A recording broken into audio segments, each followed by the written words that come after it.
Guys, good morning. Welcome back to my channel simple lifestyle with Debjani চ্যানেলে তোমাদের সকলকে স্বাগত। হ্যাপি সরস্বতী পুজো।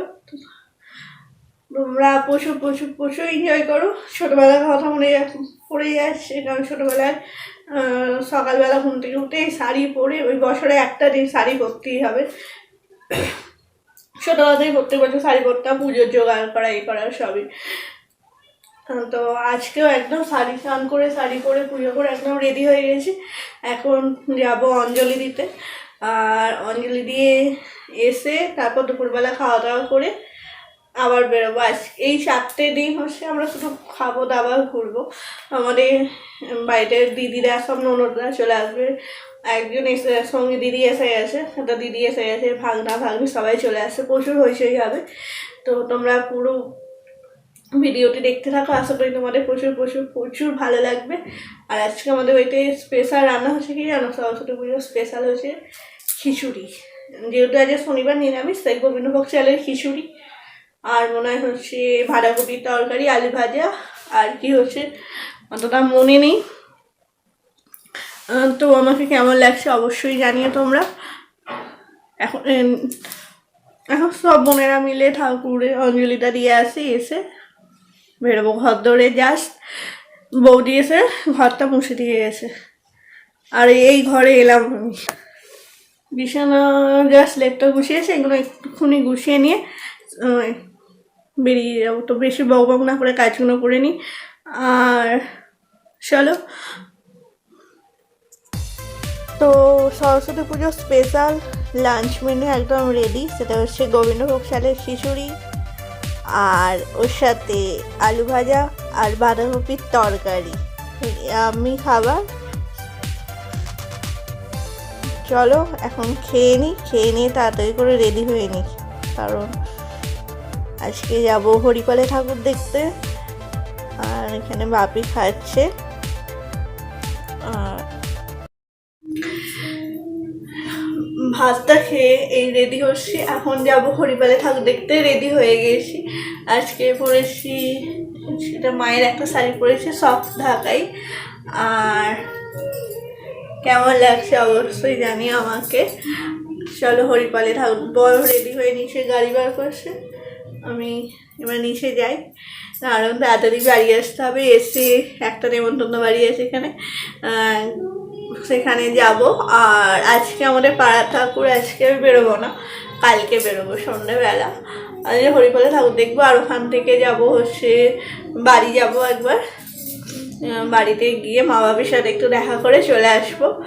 তো চলো তাড়াতাড়ি করে বেরিয়ে পড়ি, কারণ দেরিও হয়ে গেছে অনেকটা।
আর এখন বাজে সন্ধ্যে 7টা, এইমাত্র জাস্ট বাড়ি থেকে এলাম, হরিপালে ঠাকুর দেখে এলাম। এবারে খুব একটা যে হাইফাই করেছে সেরকম হয়নি, তা 3-4টা ঠাকুর খুবই সুন্দর হয়েছে। আর আমাদের পাড়ার ঠাকুরগুলো আরও সুন্দর হয়েছে। আমাদের পাড়ার ঠাকুরগুলো আমি কালকে সন্ধ্যেবেলা যাব, তোমাদের সাথে শেয়ার করব। আর এখন জাস্ট শাড়িটা চেঞ্জ করলাম, আবার এখন রুটি করব। করে আজকে এই পাশেই একটা দিদিদের বাড়ি আছে, গোটা সিদ্ধ নেমন্তন্ন, তো সেখানে আমি, মা, কাকিমা, দিদি যাব। তাই কয়েকটা রুটি এখন তাড়াতাড়ি করে নিই। ঘরের অবস্থা, ড্রেসিং টেবিলটা দেখবে কি অবস্থা। পুজোর সময় এরকম হবে, এই গুছাবো আবার এই নোংরা হয়ে যাবে, কিছু করার নেই। তো আজকের ব্লগটি এই পর্যন্তই থাক। যদি আমাকে ভালো লাগে তাহলে প্লিজ প্লিজ প্লিজ লাইক করো, শেয়ার করো, কমেন্ট করো, আর আমার চ্যানেলটিকে অবশ্যই সাবস্ক্রাইব করে এভাবেই আমার পাশে থেকো। আর নেক্সট ব্লগটা অবশ্যই আসবে, তোমরা পুরো ভিডিওটি দেখতে থাকো। পরের ভিডিওতেও আমাদের পাড়ার ঠাকুরগুলো দুর্দান্ত হয়েছে, তো সেই ঠাকুরগুলো নিয়ে আমি আসছি পরের ব্লগে। ততক্ষণের জন্য টাটা, গুড নাইট।